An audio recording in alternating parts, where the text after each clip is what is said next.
Got my little bluebird of happiness here. Good afternoon, everybody. My name is Sally, and I want to welcome you to Farmhouse Fabrics. Look at my little bluebird of happiness.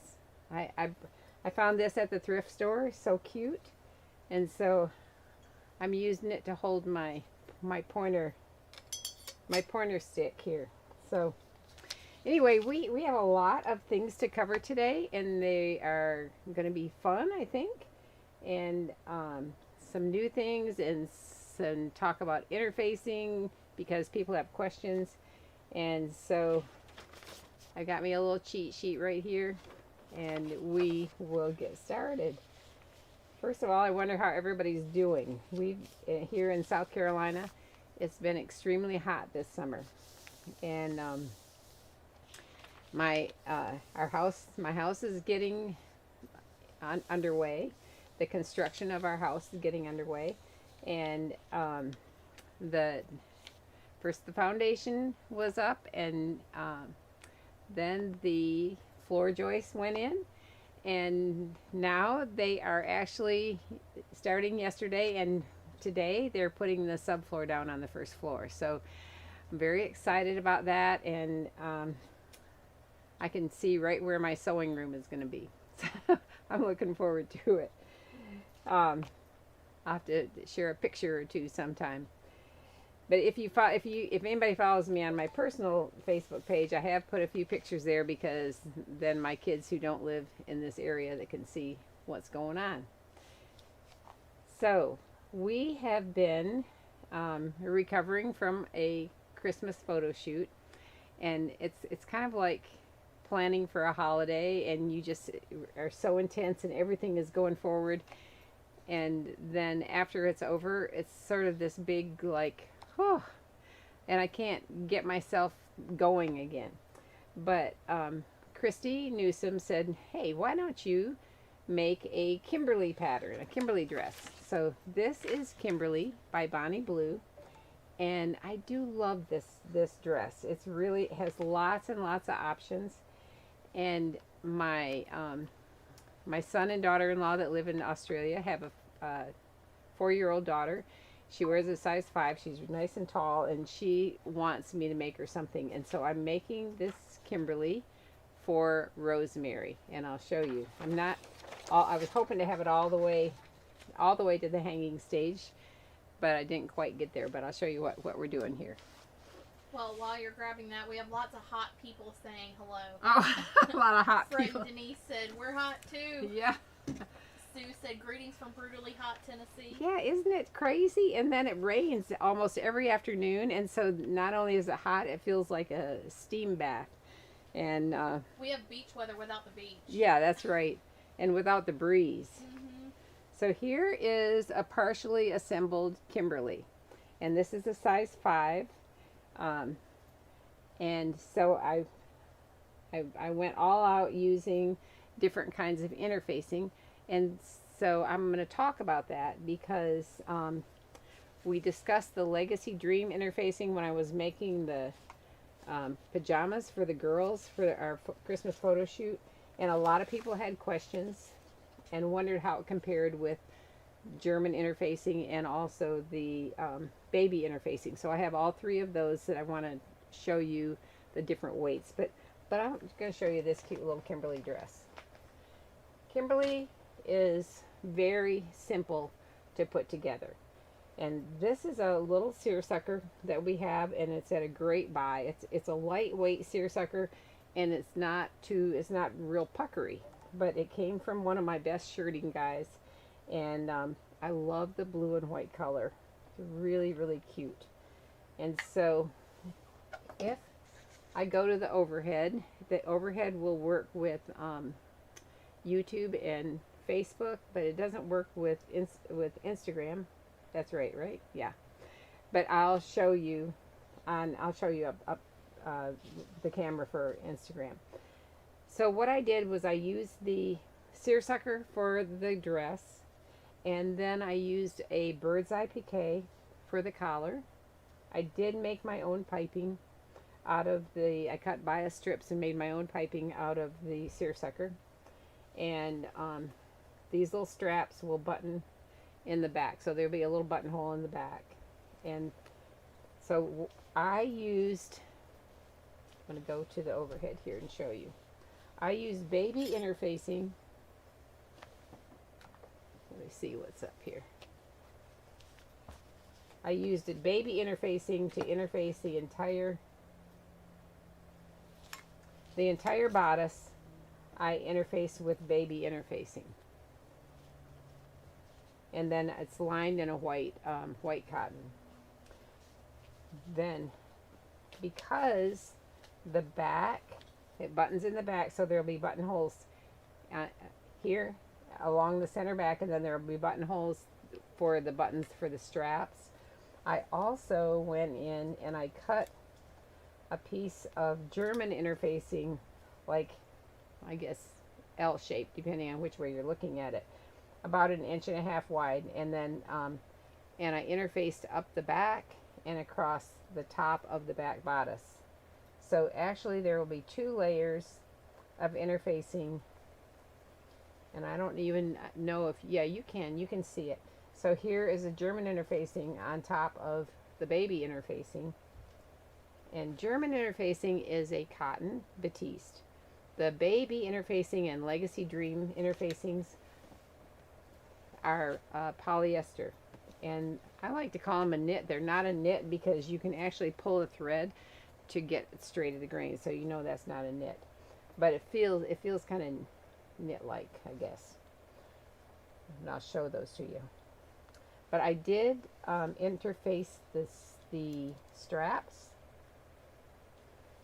Now the way that she has you cut the straps, she has, I changed it up. She has you cut 2 pieces for each strap, and then sew them together, turn them right side out. Well, I just made it wider, and I removed 1 seam allowance, and I interfaced the entire thing, and then folded it in half, right sides together, sewed across one end, up one side, trimmed my seams, turned it right side out, and you can see this is a finished end. To me it was much easier, but maybe you would want to do a contrast color on the underside, and then you would want this is 2 layers, but it's not 2 pieces. And I like to go the easy way, and so that's what I did. Anyway, so this has baby interfacing on the collar, baby interfacing on the entire bodice, and then extra German interfacing underneath the buttons and buttonholes back here. So Carol asks, is that lining your comfort cotton? No, I think it's that crisp batiste. I actually, I'm pretty sure it's that crisp batiste, but I just grabbed a piece of white that felt good to me that was around my cutting table, and that's what I used. But I think that Pimeline would be a wonderful lining for this cotton because it's all cotton and it feels great. Crisp batiste would definitely work as well, because I think it's going to work fine. Now, when it came to the skirt, so I just pinned the pockets on. So my pockets are lined in bird's eye piqué, but they're also interfaced with baby interfacing. And I put the interfacing on the stripe part, on the back of the stripe. And I do that because when I turn it right side out, you can't see your seams. I'm going to go here to the overhead again. When you turn it right side out, it hides the seams if the seam allowance. It hides the seam allowance if your interfacing is on the seersucker stripe. It kind of camouflages the seam allowance. Now this little pocket will be folded back and there'll be a button attached right here. So we haven't picked out our buttons yet, but we'll pick out our buttons. And I think I'm gonna line the skirt because this is really lightweight, and like if she has Minnie Mouse underwear on, I don't want it showing through on her little. I think you can. We were looking and you could see, like you could see my pink shirt through that, and I thought, I think it's worth it to me to put a lining in the dress, the skirt part. Now with the Bonnie Blue patterns, she's very thorough with her instructions. She doesn't give, there's no skirt piece. It's just a measurement for the different skirts, different sizes. And so I got I guess I must have it over there, but I went ahead and I went through her directions, and then I started writing down things, 3/8 inch seams, except for gathering at the waistband, that's a 1/2 inch, and just made it real plain to me because there are a lot of written instructions, and when that happens, I tend to like go cross-eyed, and so I like to write it down like 1, 2, 3, 4, 5, and that's what I did. And so then with the pockets on a size 5, she said measure down. I'm just gonna try and remember, 4.5 inches from the waist, and measure in like 4.5 inches. And so I came over here to my cutting table, and I had my 2 pieces together, folded in half, so that I could mark both at the same time, and they would be exactly in the same place. And so that's what I did. I measured down, and you know what, it was kind of easy because it had this stripe in the fabric, so once I got the top, I was able to line it up. And I used Tailor Tacks. You could use your blue marking pen or anything to mark your spots where your pockets need to be applied. But they're all ready to be sewn on, and this will be hopefully finished this weekend. Figure out what color buttons. At first I was thinking, let's do yellow piping and yellow buttons, and I like blue, white, and yellow, and then I kind of like things to be really classic too, so I just piped it in self fabric, and then I thought, you know what, I like that. I think it's really cute. So that's where we are with Kimberly, and I've made Kimberly for my granddaughters several times. It's very cute. Bonnie Blue patterns do tend to run a little bit large, so you might want to check the sizes, and definitely take your child's measurements if you can get measurements. Take their measurements and make sure that it's not going to be too big. But they're definitely not ever going to be too small. And he said, cute dress for Rosemary. Thank you. You know, it made me feel so excited about doing something for Rosemary because we sent model garments there, and my son said that every single dress she took out, she was like, just hugged it to herself. And we went through here trying to find things that were maybe around a size 5 that we could send out. And so then I was inspired to do some more. And then, of course, James, who's 6, said, Gigi, will you make me something? And so I'm making him some pajama pants, just like his cousins. And he'll think that's pretty neat. He'll think that's cool. So back to, I'm going to talk about Rosemary again a little bit longer, only because we can talk about piping. I did make my own piping out of scraps, and I made the View 3 with that little collar, and the only piping I'm putting on here is, I mean, I could put it around the waist. I could do that, but it's got pockets. I think I don't need to worry about it. So it didn't take much piping to for that little collar. I'll show you that little collar piece.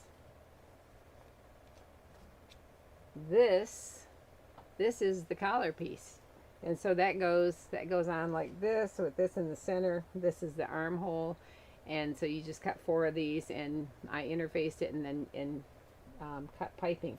So I always kind of eyeball my piping, and you can see how wide this is. This has got a big, I mean, when I cut my bias strips, I just sort of cut it, because we have this wonderful tool. This is called the 10 Sisters piping tool. Now, I'm thinking probably a lot of you already own this tool, this piping tool, but if you don't and you ever make your own piping cord, this is awesome. And I'm going to show you how I did that. Let's see. I've got to move my tablecloth a little bit. So the 10 Sisters piping tool has, it has four grooves in here. There's a 1/4 inch, a 1/2 inch, 5/8 inch, and 3/8 inch. And those grooves will give you your correct seam allowance. So we're going to go across here like this. You can see my horrible warped cutting boards. They're so bad. But let's say I wanted a 3/8 inch seam allowance. So that I would put, I'm going to go to the overhead on here so you can see it. I would put the piping in the, line up that piping in the groove, in the 3/8 inch groove, right here.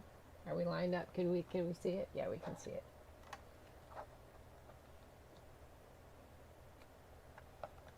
This piping's kind of little. I should have pressed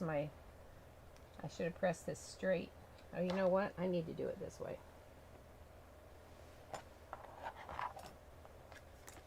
I'm going the wrong direction. I've got to cut from my right to my left, and I can, so line up that cording part right in the groove for the 3/8 of an inch. And if my board wasn't so warped, this would be easier. And if I had pressed my piping. Okay, so here,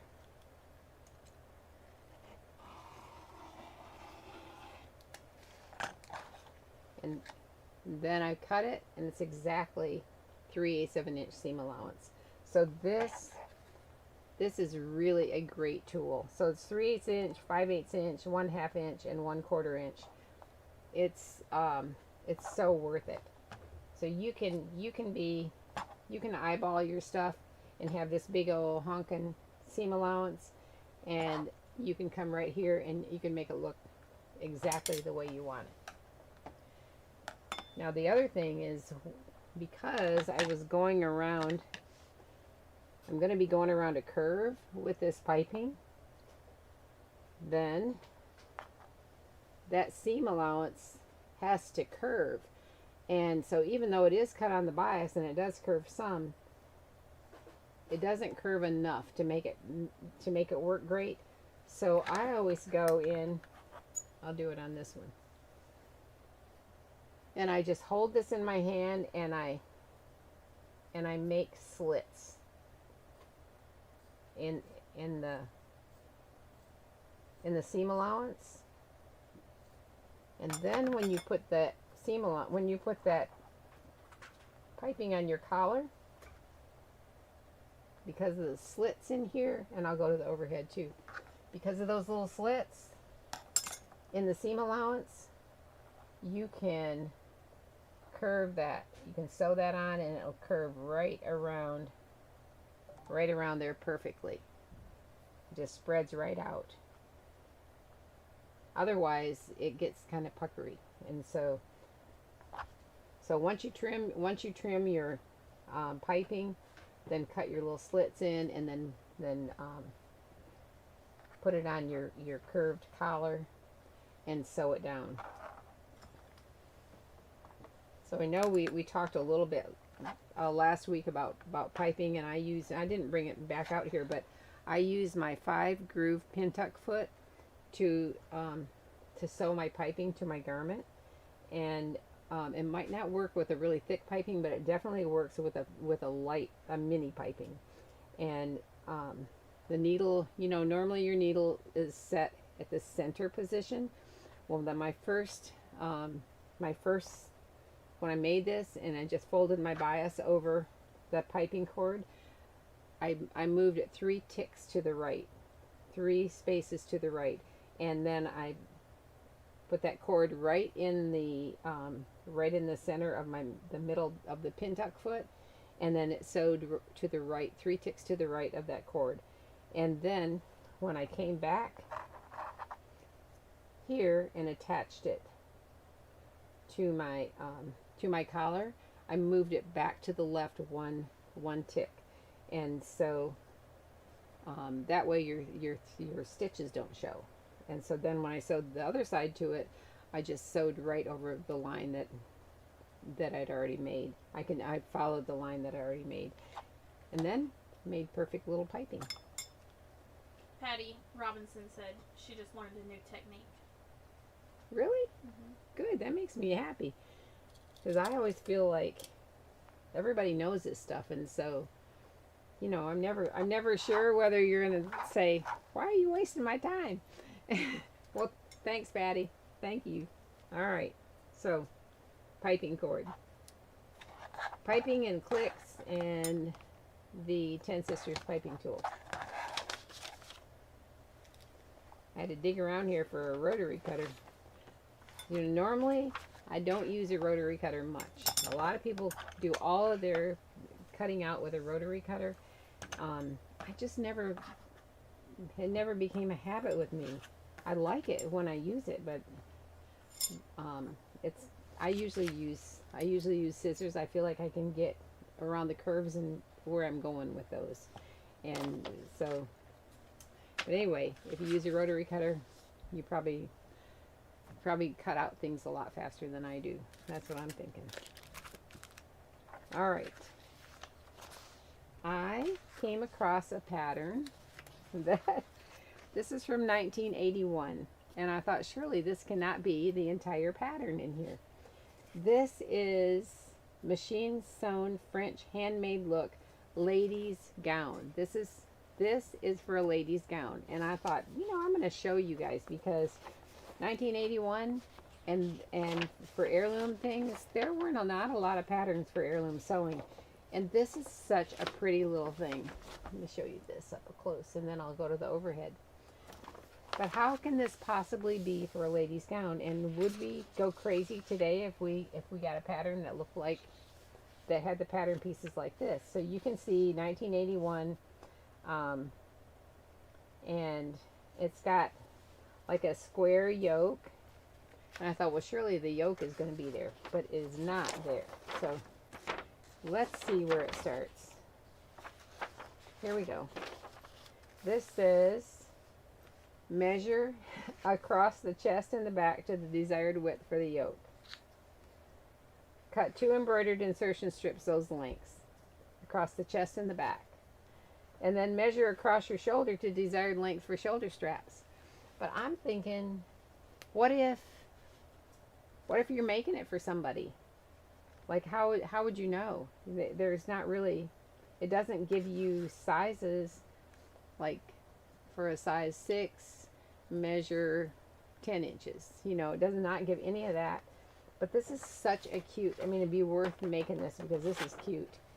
Add front, back, and shoulder measurements. Cut lace insertion and edging the above length plus 4 inches to allow for mitering corners. So I guess you sew the whole piece together and then you miter the corners at the places that it turns. And then you have your yoke, right? Connect the lace insertion and edging in one long straight piece. Refer to J in hand sewing instructions, wherever J is. Yeah, connecting laces to laces. Here they tell you how to actually do the heirloom sewing. But these are the armholes. So here are the armholes for 6 to 8, 10 to 12, 14 to 16. So that would be like from the bottom of the yoke to the side seam, and that you would cut into your whatever fabric they have you cut for the bottom of for the skirt. So how would it be kind of easy, right? If you had the armholes to measure across here, over your shoulders and across your back, add 4 inches, miter the corners, and then you have your yoke. And then you have 2 big rectangular pieces, and you would cut their armholes in them and sew it to that bodice, and that'd be cute. So there you go, one little piece of paper, and you can make a beautiful little, be a pretty little dress too. But this is for a gown. But I don't think we could get away with it today. What do you think? What do you think about that? And then I came across this 1905 needlework magazine. Aren't they just the neatest? Look at the artwork in these old things. I love these old things. And the ads in the old magazines are so cool. And here's a hose supporter. You know, like your little corset clasp and cushion button for holding up your no pantyhose, for holding up your hose. Here's Florence Hardanger wash silk, something new, and you know they're just so fun. I'm gonna go here so you can see this. And this you could order your Battenberg lace kits. Exquisite laces. I mean, they're fun. Embroidered corset cover. There were so many things available for people that were already pre-done, like yokes and hats, bonnets. Tell me about that toilet powder. Where's the toilet? Oh, right here? Yeah, what Oh, is that? hey. Is that to clean a toilet? No, I think Oh, is it maybe like they baking powder? mean, yeah. Okay. Borated talcum toilet powder.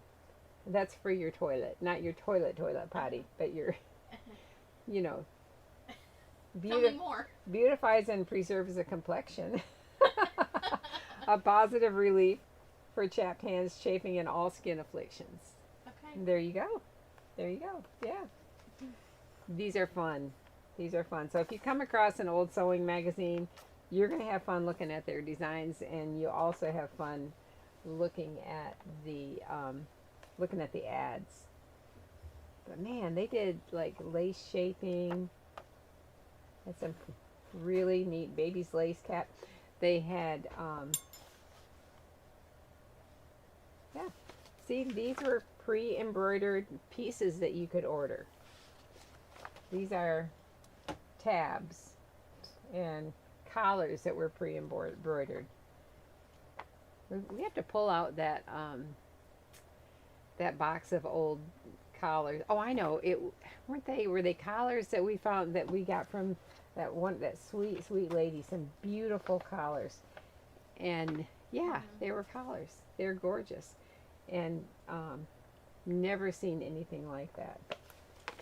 See, look at all these already pre-done with all the pin tucks and everything. Dress accessories.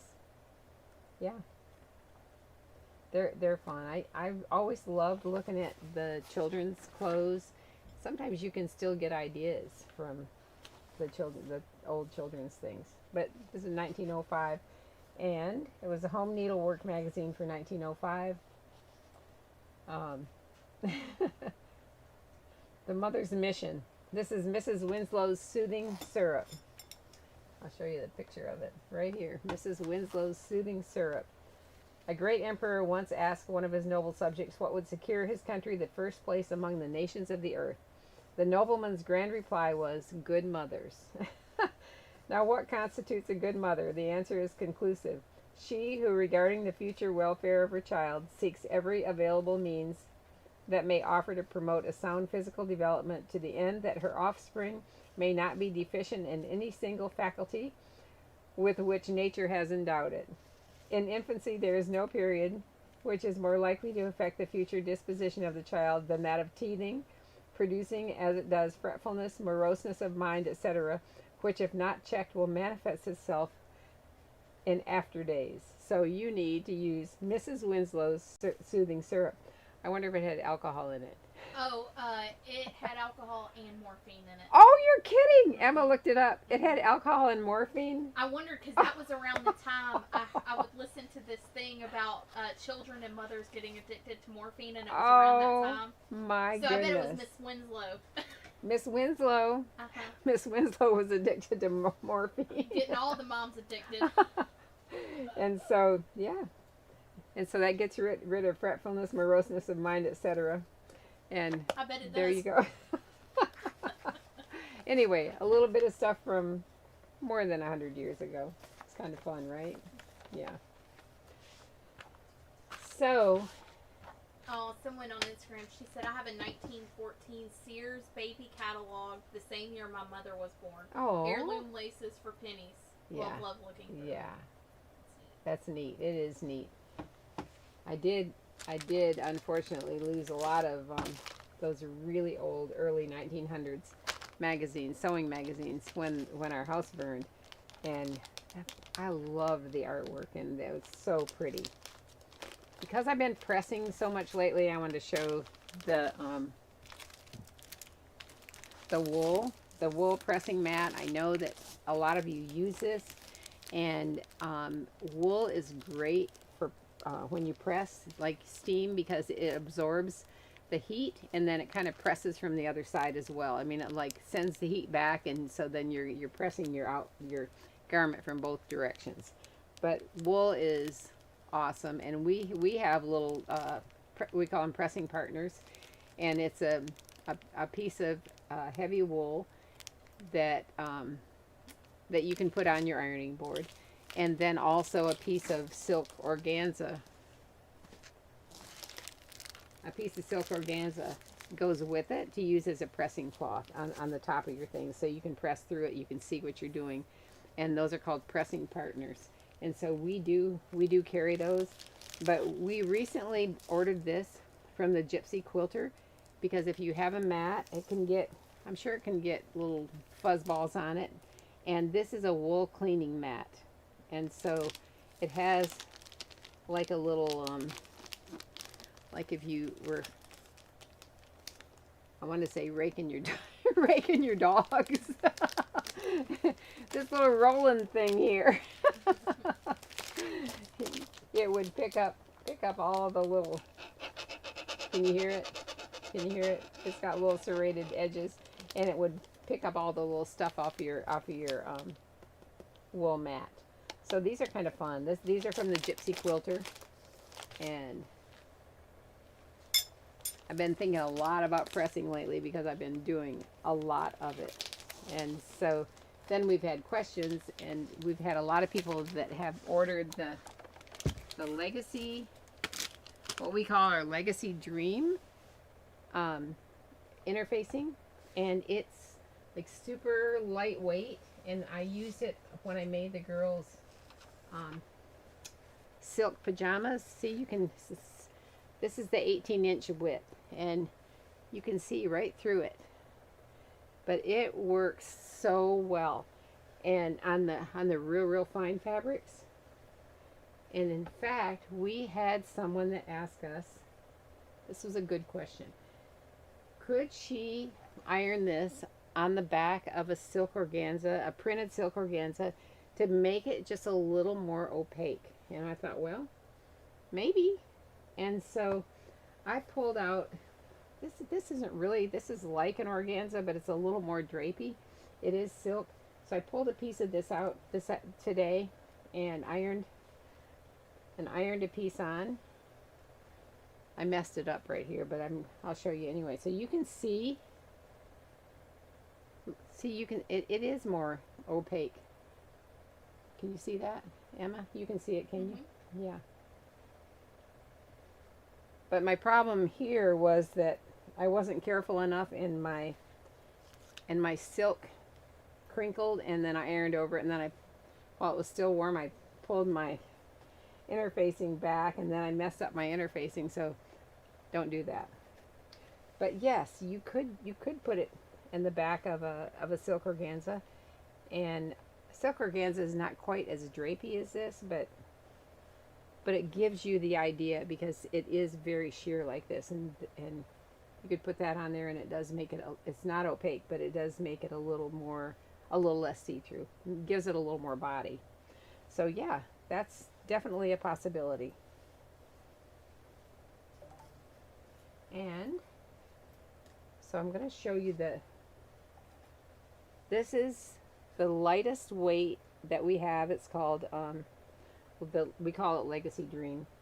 And then the very next weight up that we always carry is the one we call Baby Interfacing. And so this also, it feels kind of like a knit, but it's not a knit because you can pull a thread on it. That means it's woven, right? I'll show you. You can do this. You can find a cross thread, and you can pull a thread to get an even cut. See that? So, anyway, this is, you see, this is a little bit heavier than this one. I'll hold them both up. They work great. They iron on really well. A lot of people will use the baby interfacing to back machine embroidery that is on like a t-shirt or a knit shirt or something for their kids, and so it covers up all the stitching in the back.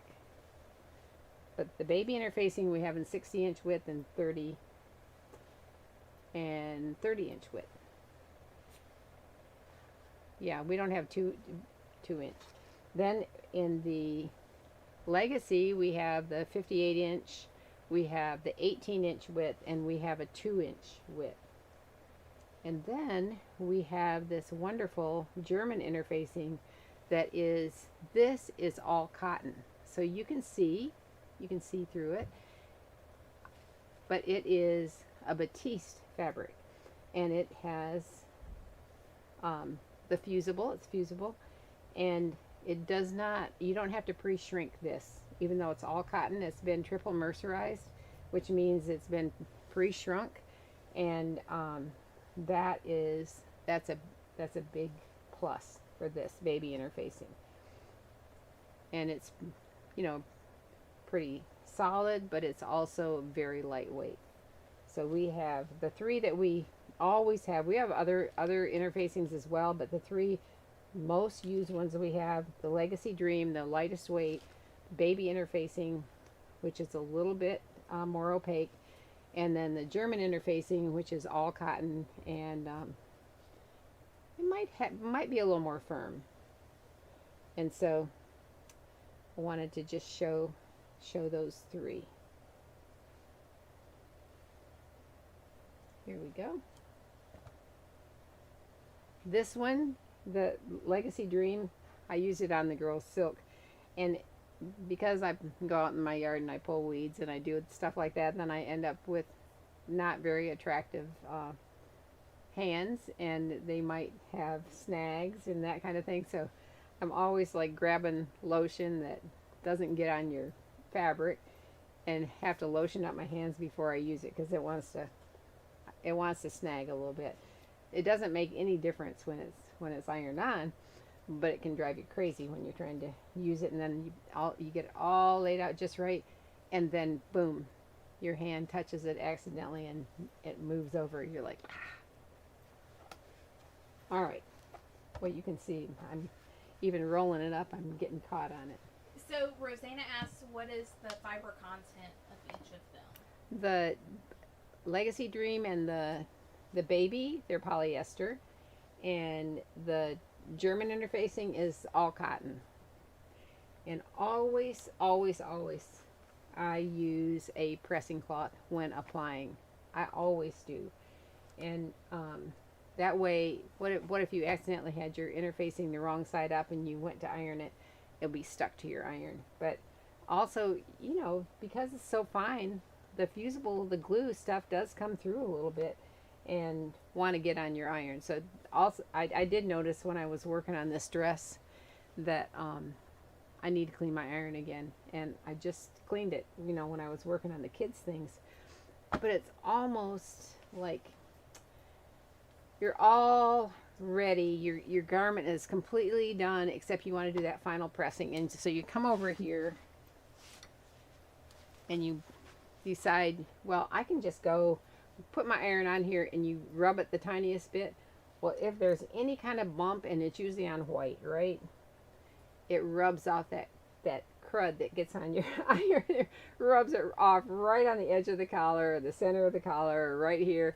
And so I was really trying to be careful, so you don't have to go get your stuff out and wash it and get it all cleaned up. So if you use your pressing cloth, anything from your iron is going to get on your pressing cloth, and it protects your garment, and your life will be a lot happier. Sue said when she's in a hurry, she uses parchment paper. Really? Well, that's a good idea. Do you have parchment paper laying around your iron? I mean, I don't have parchment. I just bought parchment paper for the first time in my life. Can you believe that? Really? Yes. Everybody here at work, they use it, and I've never used parchment paper, not once. And so I think Chrissy said, "Oh, you need to use parchment paper for baking and stuff." It was great. It was great. I put it on my cookie sheet, and then I think I put the vegetables in the oven, you know, and thought, "Ooh, this was an easy cleanup." I mean, I have Pam everywhere, but I didn't have to scrub. I used to feel like it was wasteful to buy, but so many baking recipes call for it, and so I started buying it for that, and it works. Yeah. It makes it so much easier. Well, I know somebody on Facebook was asking, could they use parchment paper to draw out patterns? And I'm thinking, well, I don't know, why not? And I think they were out of town or something, and they didn't have something to trace patterns with. But yeah, I mean, why not? I think Sam's or Costco probably has it in great big boxes. But I just picked one up at the grocery store and thought, all right, I can probably start using this. Yeah. All right. So we had a new fabric come in, and it's so pretty. I wanted to ask. I asked Ariel. We didn't have very much. In fact, we're down to maybe a yard and a half or something. But Ariel made a kit, and it's the classic yoke by Von Pierce, and she pleated up the skirt part. It's called Back to School with Class, and this fabric is gorgeous. It's kind of a sateen finish. I'm going to go to the overhead. It's got roses on it, red roses. And so we decided to put a red corduroy collar on it, a little Peter Pan collar, and it'll be piped in the floral. And so let's see. Here she's got it pleated. It's really sweet. So I think it's what sizes, I can't remember. Is it 4 to 6? Size 5 to 6. Oh, it goes up to it, yeah. But the kit is 5 to 6, yeah. So here we go with this beautiful pleated wonderfully well. We only have a little bit of this left by the yard, but we have, I think, 5 kits, and it's sweet. This is a pretty one. So here's the floss suggestion. They all match up to here. Got pretty little red buttons, and it's got thread, and it will have piping. I'm going to make the piping out of this fabric for each of the each of the kits. There's only a yard and a half left of that fabric. Ooh, yard and a half. 60 inches or 58 inches wide. It's real pretty. We are getting a lot of solid twill fabrics in, and what I think I've been amazed about are the different weights of twills and the different types of twills. Just like PK can have all kinds of different designs, and can have weights. It can, they can be like bird's eye PK or like bullseye PK, which is bigger. Can be a Swiss whale PK, all of that. Well, the cotton fabrics we get, the shirtings, they have so many different kind of weaves. And for a long time we ordered one from Speckler Vogel, and it was called Royal Twill. And so royal doesn't mean the color. Royal is the description of the twill. And so I thought, wonder what makes a twill a royal twill. So I started looking up information, and some of the really it was really great to read some of the very high-end men's tailor-made shirts are hundreds of dollars, and they're made out of what they call royal twill. So it said royal twills, one of our most popular shirting fabrics. Royal twill lends an elegant and dressy look to your outfit, woven with a distinct diagonal weave. So diagonal is like this. The cloth is soft, silky, and durable. The heavier twill also gives fabric some wrinkle resistance, making it exceptionally easy to wash and iron. So they said twill is that dream shirt fabric, easy to care for and supremely smart.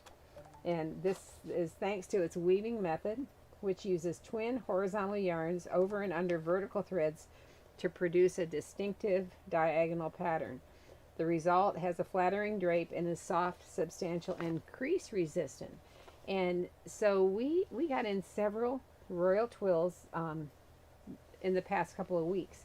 Here's one that's called Little Boy Blue. I mean, it feels so amazing. And then this one is called Taffy Pink. And with Taffy Pink, you can see a distinct two-tone in here. Taffy Pink. And then this one, Christy named it Sherbet Push Up. And you remember the ice cream things that you pushed up and they had the sherbet ice cream? This is a definite two-tone also with the orange sherbet. But I took a piece home and washed it. And so I threw it in the washer, threw it in the dryer just to tumble it a little bit, and then laid it out to dry. And this stuff is nice. This is nice. This is the Taffy Pink. I couldn't believe how few wrinkles this had. And this has just been thrown in the washer, thrown in the dryer, and tumbled dry with then I just laid it over a rack to finish drying. But it's really beautiful, and it feels amazing. And so we were talking about that today, how nice this is and how it's wrinkle resistant. And then I looked down and I thought, hey, this shirt I'm wearing, I'm wearing a shirt that's made out of royal twill. How about that? And this shirt I threw in the washer and hung it up to dry, and it did not require any ironing. And I got it from the thrift store. It was a nice name brand. I got it from the thrift store for $2.75. Anyway, this is great fabric. If you have any hesitation at all, then you don't have to have hesitation, because this is nice. I'm going to go to the overhead and see if we can even see the twill weave on these. Let's see. Maybe. I'll go a little bit closer. See, it's got a diagonal weave on here, and then this one's going this way, but you can see a little bit of crinkles, but this is nice, folks. Now also, this week, and Christy's been putting them on. We had them in the newsletter. We have several other twills that are, you know, your denims that you like, jeans. That's a twill fabric. There are twills that are called superfine twills, and a lot of it just depends on the size of the thread. The thread can be really, really fine, and so it could be a very lightweight. Actually, Swiss flannel is a twill weave, so that's an awesome fabric and lightweight. And so a twill weave, if you look at it, you can see just a diagonal line. That's a twill weave, but they can be all kinds of weights, and they're nice. So I know that people are ordering the ones. We've got one called Silver Fox. We had one called, I'm trying to think of some of the other ones. We had probably some tan ones, I know we have a good navy one that just came in. We have some beautiful white twill that just came in. Really, really beautiful. Some pretty blues. What is it? Pretty blues. Yeah, some pretty blues. Speaking of that, oh, you guys, I should have brought it. There is a gingham that just came in. We don't have a lot of it. It's called Bluette. Oh, it's so pretty. It is like the prettiest blue. And so people have been ordering it. But if you like blue, then you should look at that Bluette because it feels amazing. I'll add it to the categories so people can pull it up and take a look. Emma will put it on the link. So anyway, let's look at my cheat sheet and see how I did today. I might have remembered everything. Yeah. You guys gave me I loved reading your comments on about how you take care of your silks. And I love that people have been ordering silks. And somewhere I asked you how you take care of your silks. So I always look forward to see what Fred Ferris has written. So I'm just gonna have to have to read what he said about our giveaway. He said, "That's a fine giveaway. I love doodads, whatchamacallits, and shiny things. That horse head." I'll show you the horse head. This is our giveaway. So we have really beautiful fabrics, and then I went digging and I found some really crazy things. So this is the horse head. This is the horse head. And then this, if you're going to Vegas, right? So this is all sequins, right? The horse head would look stunning on my Speedo bathing suit. I could neigh and whinny coming out of the surf. All right, Fred. If you win this, we're going to have to see a picture. So, anyway, we have a drawing with some crazy things, the doodads and whatchamacallits, and some really pretty fabrics from Spain. And so I'm going to pull somebody's name out of here. Let's see. Right before we came online, the photographer sent me a couple of the pictures that she had edited for the Christmas a Christmas ad, and oh, I can't wait to show you. They're going to be so cute. They are going to be cute. We'll probably be putting them all on even before the magazine comes out because it was fun to work with the kids. All right, here we go. Somebody is going to win this giveaway. This is, Rhonda Swords. Thank you, Rhonda. She said, looking forward to the Sally show. Nice giveaway. She always pre-washes before sewing, even silk. If the fabric doesn't come out of the laundry wheel, it doesn't hit my sewing machine. She said, Carol Evans knows what I mean. Thank you. All right, Rhonda. Rhonda is the winner, and thank you very much. And we will see you next week. It won't be too long, and Regina will be back with us, so that'll be fun. All right. Thanks, everybody.